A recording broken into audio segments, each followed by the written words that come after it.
안녕하세요. 족부정형외과 전문의 김지범이 들려드리는 발에 관한 톡톡 시간입니다. 네, 오늘의 주제는요. 세균성 발목관절염의 수술적 치료죠. 발목관절 유압술에 대해서 말씀드리려고 합니다. 발목관절염은 대부분 연골이 닳아서 생기는 거예요. 근데 매우 드물게 세균성으로도 생깁니다. 이러한 경우에는 세균이 발목에 침범하는 경우가 있어서 생기는 건데요. 첫 번째는 면역력이 저하가 되어 있는 경우가 있을 수 있습니다. 대표적인 거는 백혈병 같은 거죠. 그래서 우리 몸에서 면역력이 저하가 돼서 우리 몸 안에서 세균이 돌 때 이거를 해결을 못하는 경우가 있어요. 두 번째로는 발목관절 수술 후에 염증이 생기는 경우가 있습니다.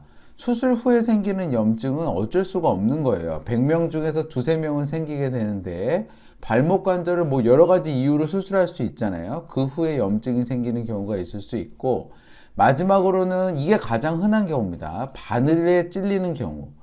병원에서 주사를 놨을 때, 그리고 한의원에서 침을 맞았을 때, 이런 것 때문에 그 찔린 그 구멍을 통해서 세균이 들어가는 경우가 있을 수 있습니다. 그래서 이렇게 세균성 발목관절염이 있는 경우에 진단은 발목에 이렇게 주사를 꽂아서 뽑아봐요. 그래서 고름이 나오는지를 보는 거죠. 고름이 나오면 100% 이건 세균성 발목관절염이다, 이렇게 생각할 수 있고, 이 세균성 발목관절염이 너무나 오래 지속이 되면 연골이 다 없어져 버립니다. 그래서 세균성 발목관절염은 빨리 치료하는 게 필요해요. 빨리 치료를 안 하면 첫 번째로는 세균 증식이 너무 많이 되니까 항생제를 써야 되는 기간이 너무 오래 걸립니다. 그래서 빨리 치료하는 게 중요하고요. 두 번째는 이게 오래되면 될수록 그 세균이 연골을 먹고 살기 때문에 연골이 급하게 없어집니다. 그래서 나중에 되면 연골이 다 닳아버리는 경우가 생겨요. 그래서 세균성 발목관절염은 빨리 치료하는 게 중요합니다. 자, 오늘의 주제는 발목에 세균성 관절염이 생긴 환자가 주제입니다. 그래서 세균성 발목관절염으로 고름이 나온 다음에 연골이 완전히 다른 환자였고요. 환자의 발목 사진을 보면 여기 옆쪽에 이렇게 누공이라고 그래서 푹 패인 부위가 보입니다. 이거는 고름이 나온 흔적이에요. 그리고 엑스레이랑 CT를 찍어봤더니 연골이 완전히 닳아 있어요. 뼈하고 뼈 사이에 이 공간이 하나도 없이 다 닳아 있습니다. 그래서 딱 붙어 있어요. 그리고 환자는 이제 통증이 매우 심해서 절구도 걸었고요. 그래서 환자를 발목관절 유압술로 수술을 했더니 붓기가 빠지고 엑스레이랑 CT상에서 관절이 유압이 되면서 건강한 발걸음을 회복을 했어요. 그래서 요거를 보시면 이게 환자의 이제 걷는 모습인데, 요 바지를 걷은 요 부위가 이제 저희가 수술을 한 부위고요. 굉장히 빨리 잘 걷는 게 확인이 됩니다. 그래서 지금부터 이 환자에 대해서 말씀을 드릴게요. 환자는 50대 남성이었고 발목 골절로 수술을 받은 다음에 발목에 고름이 나오기 시작했대요. 그래서 세균성 관절염을 진단을 받았고 항생제 치료를 해서 고름은 안 나오는데 발목이 계속 아프다는 거예요. 그래서 환자의 발목 사진을 봤더니 이렇게 예전에 고름이 나왔던 곳이 확인이 돼서 이게 세균성 발목관절염이 있었구나. 그리고 엑스레이랑 CT를 찍었더니 뼈하고 뼈 사이에 연골이 들어있으면 공간이 띄어져 있는 걸로 확인이 되는데, 띄어져 있는 것처럼 보이는데 딱 붙어 있죠, 뼈하고 뼈 사이가. 그래서 연골이 완전히 닳았네. 그럼 이러한 경우에는 궁금한 거죠. 이게 연골은 완전히 다른 상태인데 과연 안쪽에 세균이 지금 있는 거냐 없는 거냐가 되게 중요합니다. 그래서 연골이 다른 게 과거 세균성 관절염의 문제고 지금 현재는 세균이 없다. 그러면 저희가 발목관절 유압술도 하고 인공관절도 할 수 있는데, 현재 세균성 관절염이 조금이라도 의심이 되면 인공관절을 할 수가 없어요. 이 부분에 대해서는 제가 좀 이따 말씀을 드릴 건데, 그래서 이러한 부분을 확인하기 위해서 여러 가지 검사를 해볼 수 있지만 이 환자는 외부 병원에서 뼈 스캔이라는 검사를 해온 게 있어서 제가 추가적으로 검사는 안 했고요.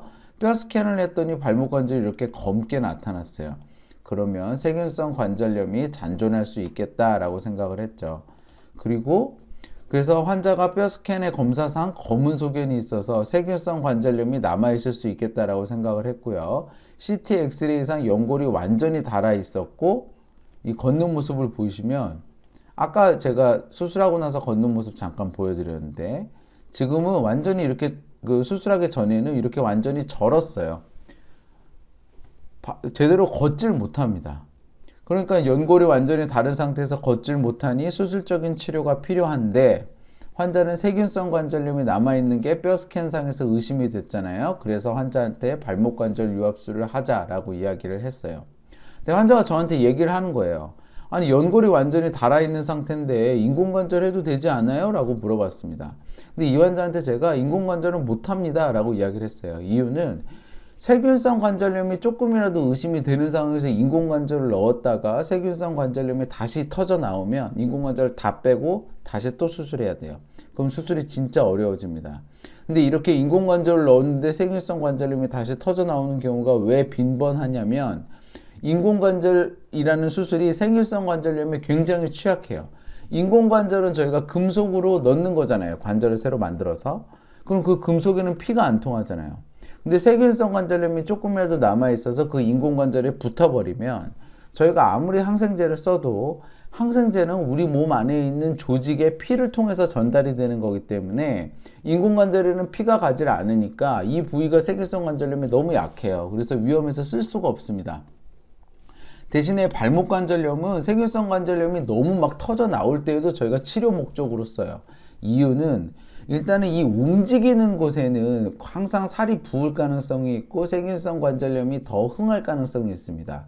근데 발목 관절을 유압을 해버리면, 관절을 유압하는 수술, 제가 이거 잘못 썼는데 관절을 유압하는 수술을 하는 겁니다.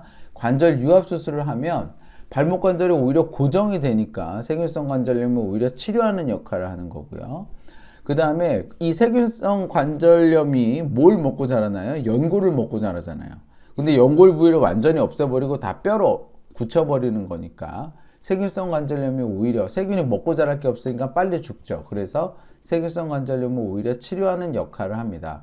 그래서 이렇게 세균성 발목 관절염 환자에서 발목 관절을 유압술을 할 때 주의사항은 염증 조직을 최대한 깨끗이 제거를 해야 되고, 자가골을 채취를 해서 자가골을 이식을 해줘야 돼요. 이유는 이 세균성 관절염이 있는 관절을 유압을 할 때에는 세균성 관절염으로 인해서 관절이 울퉁불퉁하게 다 쥐파먹은 듯이 파져 있거든요. 그래서 이게 빈 공간이 많으니까 관절 유압이 잘 안 될 수가 있습니다. 그래서 자가골 이식을 통해서 꼭 더 잘 붙을 수 있도록 해주는 작업을 해주는 게 필요합니다. 그래서 이런 세균성 발목 관절염에서 발목 관절 유압술은 일주일 정도 입원이 필요해요. 이유는 상처 치료와 항생제 투여가 필요하기 때문입니다.